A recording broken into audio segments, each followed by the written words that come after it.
Our episodes deal with serious and often distressing events, so listener beware. And if you or someone you know is suffering, please contact your local crisis center. Please check the show notes to this episode for suggested links and numbers to confidential assistance.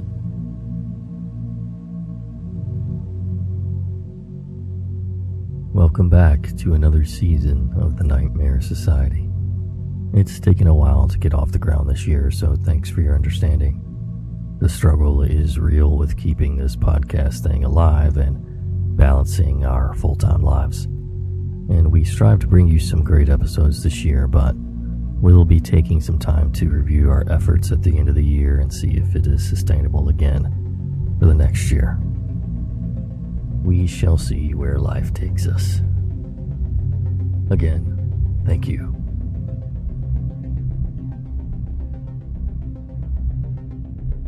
Now, get comfy and prepare yourself for another episode of the Nightmare Society.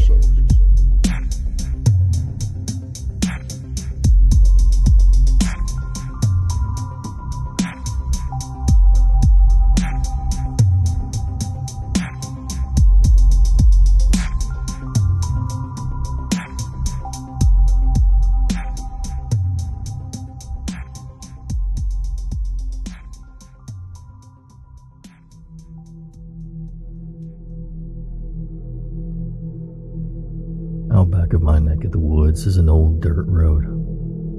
It's hard to access unless you know how to take a turn down another old road that runs around the back of a coal mine that I work at. Anyhow, if you follow that old road until you get to a T intersection, you can either turn right out to Hale Creek or left, which will take you out to Mount Coulon. Now, Mount Coulon isn't much of a town anymore. It's an outback pub, and that's it. There used to once be a town there, but everyone upped and left once the railway line got moved to the coast.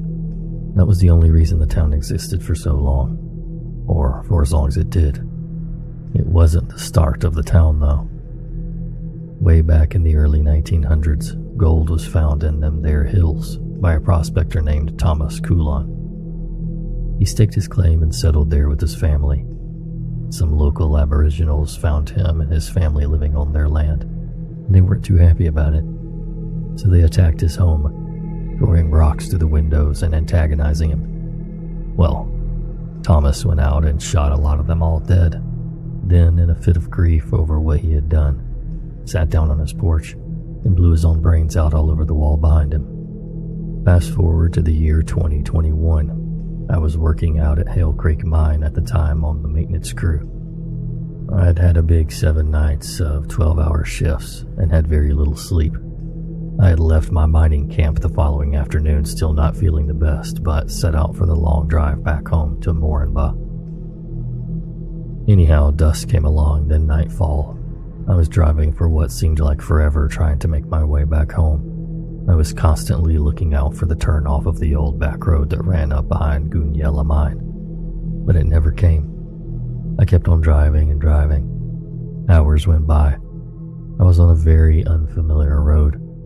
It started to bend and twist and turn all over, and then narrow, to the point that my little Kia Rio could barely get by without scratching the sides on branches of old looming trees hanging over the road.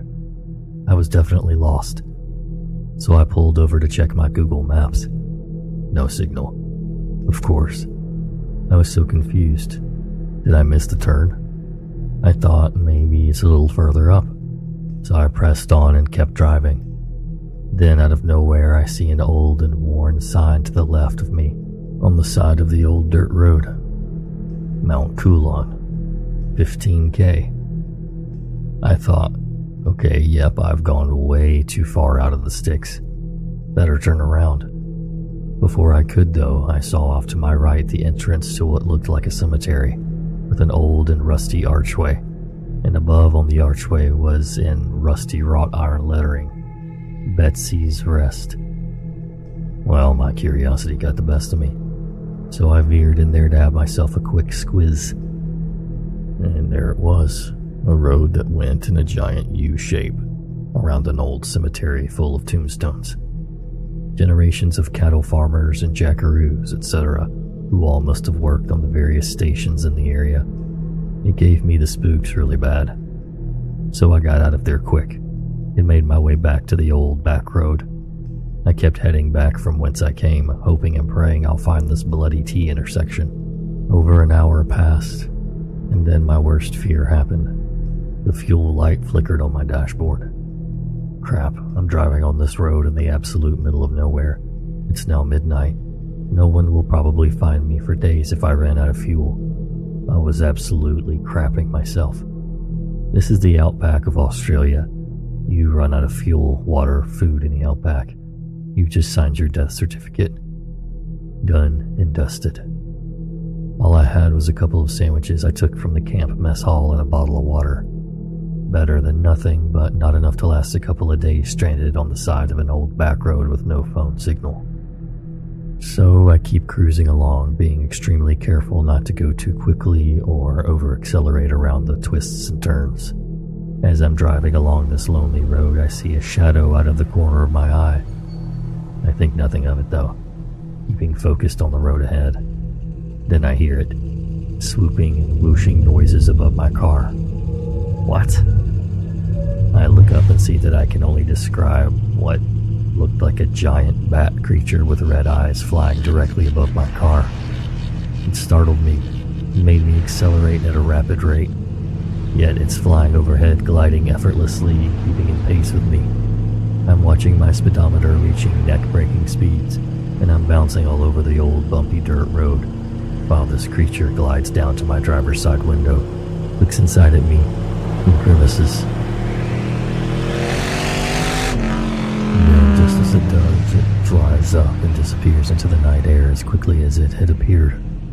I floored that old clunker of a car of mine until my heart leapt with joy at the sign of life in that desolate hellscape. I saw the goon yell at mine. CHPP's lights cut through the vast and empty void of darkness. I knew then and there that I was within 10 to 15 kilometers of the intersection and turn off back home. And sure as heck I found it.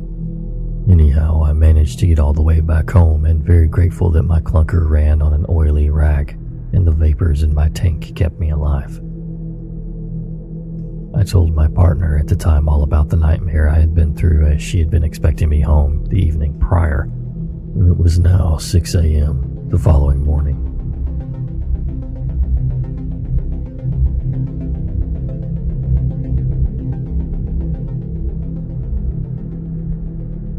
I was at an indoor sports center with my family.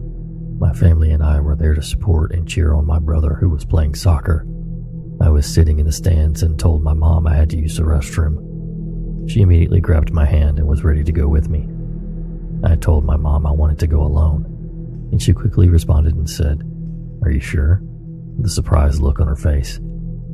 This is an important detail because it highlights how young I was. I cannot remember my exact age. However, I remember that this was my first time asking to go to the public bathroom alone without my mom holding my hand and making sure I got there and back safely. Anyways, this was a big step for me and my mom trusted me and let me go ahead without her. So here's the most creepy and traumatizing part of the story. I walk into the bathroom. It's extremely quiet, and there's not really anyone in close proximity. It's so quiet you could hear a pin drop. There are 4 stalls. I immediately go into one of the stalls, pull down my pants, sit on the toilet, and start to use the restroom. I then hear the slightest yet subtle noise. I know exactly where the noise is located, directly above me. Immediately I feel like something is off and that I'm not alone. I felt a wave of darkness rush through me. My head slowly looks up towards the noise and I see a man. The man is looking directly at me. He's in the vent that is directly above me in the toilet I'm sitting on. However, the vent cover is completely removed. He's looking through an empty square hole in the ceiling. He clearly removed the cover himself, making his view of me clearly visible. The man is looking down at me, no clear expression on his face, but he doesn't move. We lock eyes. I then look away from the man and towards the door. There are two options that run through my child mind. One, pretend I don't see him. Maybe he will believe me if I act casual. Or two, run. I decide to go with option one. I think to myself and say, okay, just act natural. It's gonna be okay. Remain calm. I then think to myself, what the actual heck are you doing? Get out of here. I then open the door and run for my life and get out of the bathroom and run down the empty hallways to get away. Regretfully, I did not tell my mom or anybody else about this incident. Once I got back to the soccer field, my mom asked me, how did it go? With so much excitement in her voice. I was in such a tremendous shock that the only thing I could respond was, good. My mom kissed me on the forehead and was so proud of me. Not telling anyone about this is hands down my biggest regret. The creep got away with watching me and likely many other girls and women. I should have told my mom, who would have contacted the police and who could have called the creep. Maybe I was too young and immature to fully understand what had happened. I don't know, but this breaks my heart I didn't tell a soul.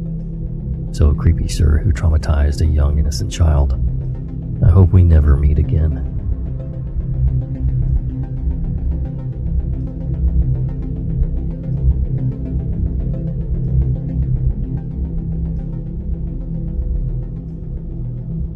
I was homeless for a few years, from 18 to 21, and I used to stay in a tent with my ex. I always had to end up moving my tent spot eventually because the cops would find us. Either way, I had spent a lot of times in the woods at night. One night when walking back to my tent, I heard something down the trail a bit. I shined my light in the direction of the sound to be met with glowing eyes, reflecting my flashlight. However, where the eyes were made it so that whatever was looking at me was taller than me, and I'm 5'8" tall. There's no animal that tall in my area. I turned to my ex and tell him to start going to the tent faster. He could tell something was off, so he asked if I was alright. I told him I'll tell him when we get to the tent, because I've always been told not to acknowledge such creatures and spirits, as it gives them more power. Then some nights there would be smacking on our tent. It would hit all sides of the tent. We would look out the tent windows and check outside the tent, but we would never find anything or hear any footsteps. Another night during the summer, we had decided to go for a small hike at night because it was way more of a tolerable temperature. About 15 minutes into the hike, I had started feeling a bit paranoid, like I was being watched. About 5 minutes later, I heard a maniacal laugh coming from somewhere in the woods. I couldn't pinpoint which direction though. My ex asked what that was, and I loudly said, I don't know, but whatever it is needs to stop. As soon as I said this, multiple maniacal laughs now started. My ex and I turned around and walked back for what felt like the longest 20 minutes. Another time I found a severed coyote head with something hung in the tree beside it that had a tooth in it. And lastly, one time I was with my friend parked on the road far into the woods so we could smoke. The passenger window was down, which is where I was sitting. The woods were right next to me. Again, the feeling of being watched overwhelmed me. 2 minutes or so later, I hear, hello. And then, John. My name coming from the woods. I tell my friend to turn around and we need to leave. I didn't tell her why because I didn't want to acknowledge these things until I'm far away from them, like I said. So let's just say whatever was in the woods, I don't ever intend on meeting it again.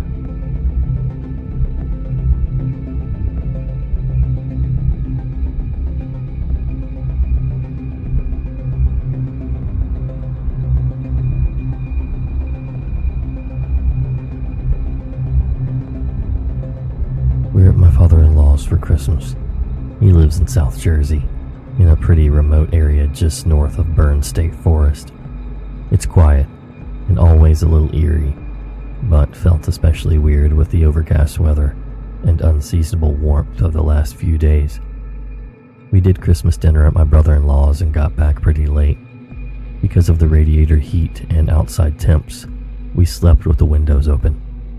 I woke in the middle of the night to use the bathroom, and as I was drifting back to sleep, I heard a low wail, building in volume for a few seconds before stopping abruptly. I figured it was just an odd-sounding bird and tried to go back to sleep. It happened twice more over the course of maybe 5 minutes. I was basically able to put it out of my head and start drifting back to sleep, when I heard a loud, shrill blast like a too-high elephant's trumpet. At that point, I shot up, heart racing. I knew I had to close the window and took a beat to build up to it. When I dragged myself out of bed, I peeked through the shutters before I reached to shut the pane. Whatever it was had tripped a motion sensor light at the back of the property and was half illuminated, standing maybe 100 feet from the back door, right at the tree line. It was cloaked with its head partially shrouded. The bottom of its face looked flat and round like the back of a dinner plate, and another smaller, half-uncovered black circle at its center. I immediately slammed the window shut and it didn't move. It just stood there with its face tilted towards the window. I shut the blinds and crept into bed and basically hid until the sun came up. I didn't hear any more sounds. I dared another look out the window after dawn, and the figure was gone, and I managed to drift back to sleep for a few hours. What was this cloaked figure at the edge of the Pine Barrens?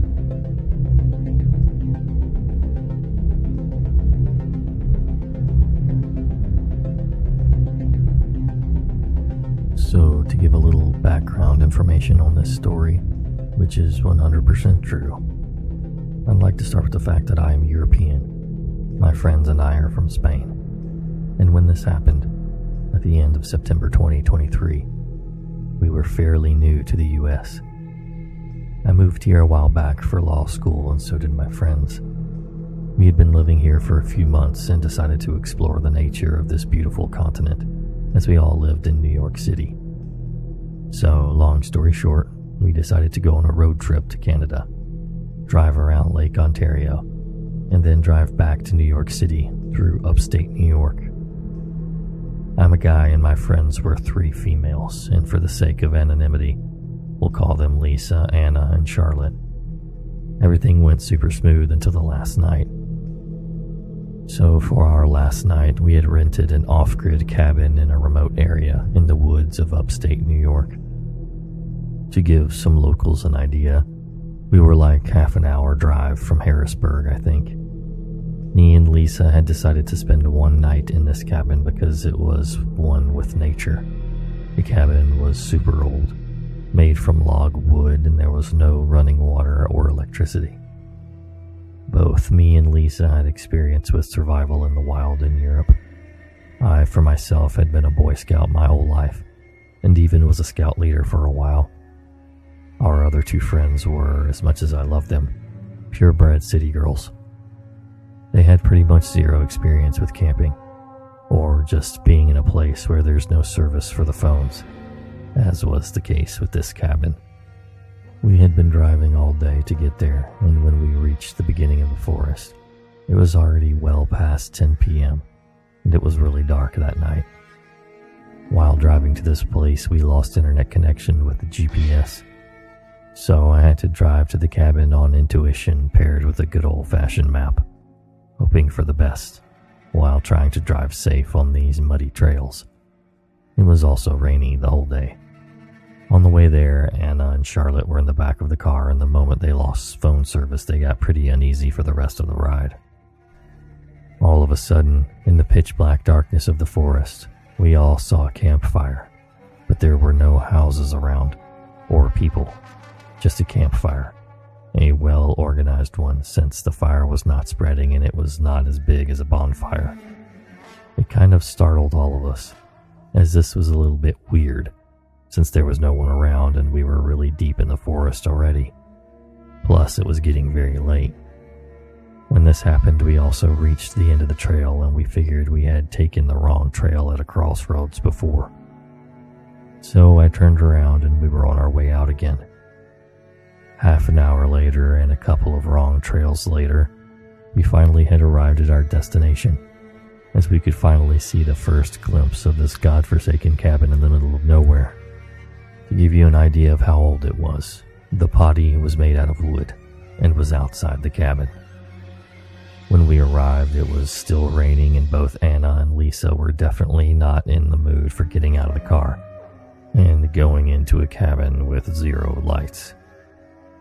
So Lisa and I left the lights of the car on and went inside the cabin, while also using our phone flashlights to check the cabin out and see if we could find any old flashlights, which we did, and to see if we could turn on the fireplace, which we did not because all the wood was still wet from the rain, and it seemed no one had prepared to bring any dry wood anywhere. So, with a couple of old flashlights and a small improvised fire I managed to make in the stove, we all 4 got in the cabin and started to make some pasta. Meanwhile, the girls were preparing the beds and closing the windows since it was already cold in this part of the state. The cabin had a small ladder which led to an elevated room space with a bed where all 3 of the girls could fit in, and I would sleep downstairs in a bunk bed that seemed older than the First World War.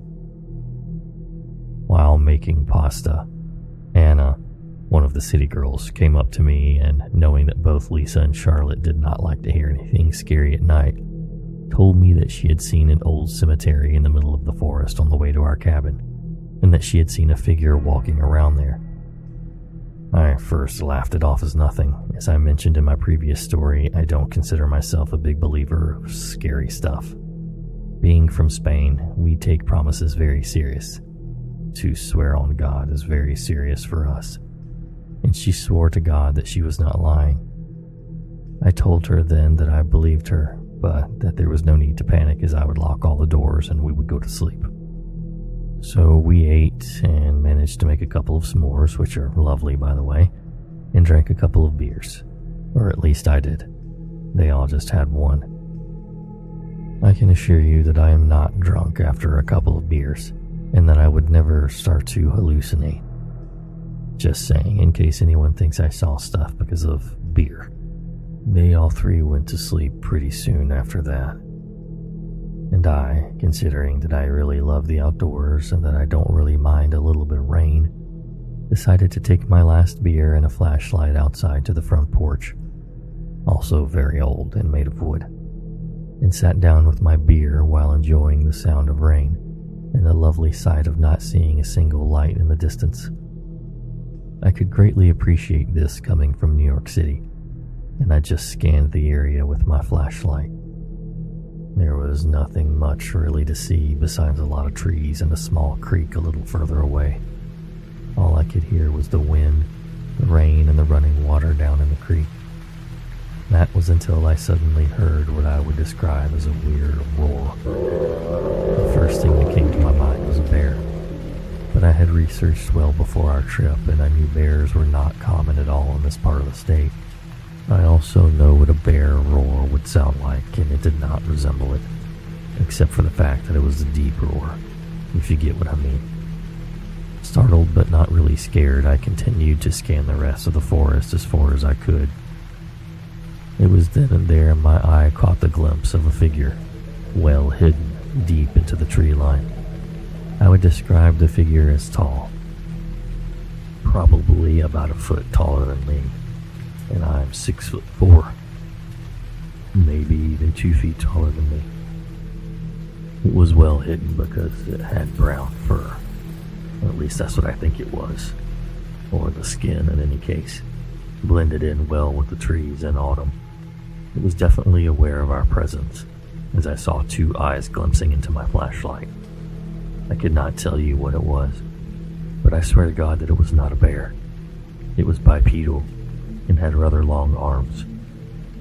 We looked at each other for what seemed like an eternity, but in reality was more like 5 seconds before it vanished behind a tree, and I heard another roar. It was then when I felt all of my hair stand up, and I was definitely very much scared. I went inside as quick as I could and locked all the doors and closed all the curtains. I quickly went to bed and tried to wave it off as my exhaustion just playing tricks on my mind. I was driving all day anyway. But I promise you this was very real.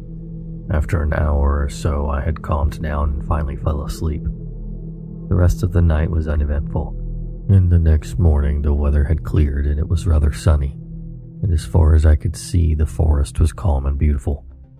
No sign of any animals or anything abnormal. So, what did I see that night? I don't think I'll ever actually know. Thanks so much for listening, and until next time.